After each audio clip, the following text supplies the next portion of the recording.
Glad you're staying with us right here on The Exchange, where your business is our business. I'm Rico Hizon.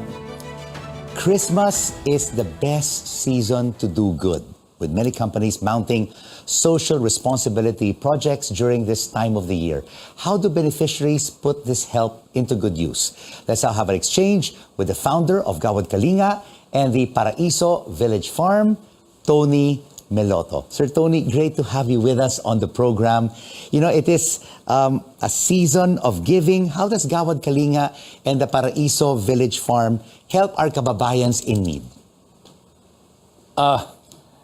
For us who are involved with helping our kababayans, we make it a point to really make everyday Christmas for them. 365 days a year. 365 days a year. During my stint with Gawad Kalinga, it was building homes every day in different parts of the country and other countries in Asia. But in Paraiso now, which is my place of my new advocacy at 74 years old, my goal is to help people live longer, by being happy. So for us now, we call it, in Paraiso, we have a Christmas, linggo-linggo ay Pasko. 52 weeks a year. Yes, because every Sunday, we have, they pray, they play, they party. We have bingo, games, and they have, they go home with a week's supply of fruits, vegetables, eggs, and rice. So our goal is to really make Christmas, give Christmas to the lonely, the forgotten, every week. And it's amazing because this really helps extend our life. Just Monday, they were already looking forward to Sunday. And last Sunday, we had a Christmas party for 500 senior citizens of 10 towns of Batangas. Wow. And the week before that, it was 500 senior citizens of Payatas and Sitio Rubi. But of course, with Gawad Kalinga, building homes, and now with your Paraiso Village Farm, helping the elderly, extending assistance to people also comes at a cost, Sir Tony.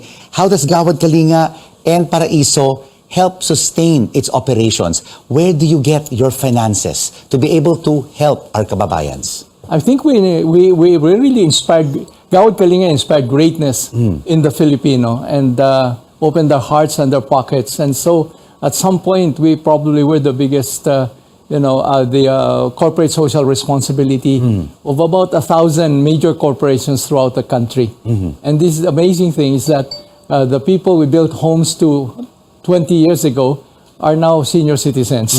So they're now in your farm. They're now in. We build Paraiso sa Payatas, Paraiso sa Taal, Paraiso sa Malvar. So everywhere where we are called to help set up our seniors program, so we call it Paraiso sa Sitio Rubi. And so we would like people to experience heaven in this life. Apart from corporates, did you also get grants from international donors to also supplement their support? Well, of course, because also of the global credibility and the awards that Gawad Kalinga received from the World Economic Forum, from the Skoll World Forum.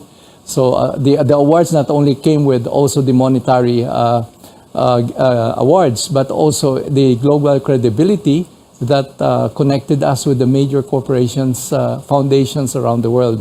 I'm sure there are many on your doorstep seeking help, but how do you pick them out?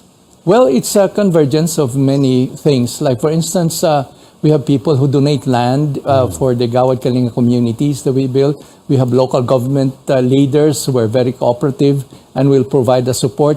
And also Filipino kababayans abroad, in the US, in Canada, Australia, and they would like to help the homeless in their towns. And since we have a 501c3 in the US, so the tax deductibility helps for people to be able to really donate substantially to build the communities in the Philippines. But Sir Tony, it's not about only giving, but the people who receive it should also be able to help themselves to be able to sustain their lives going forward. So how do you help individuals reap the benefits of these social responsibility projects and for them to help themselves as well? And we don't call them beneficiaries, we call them partners.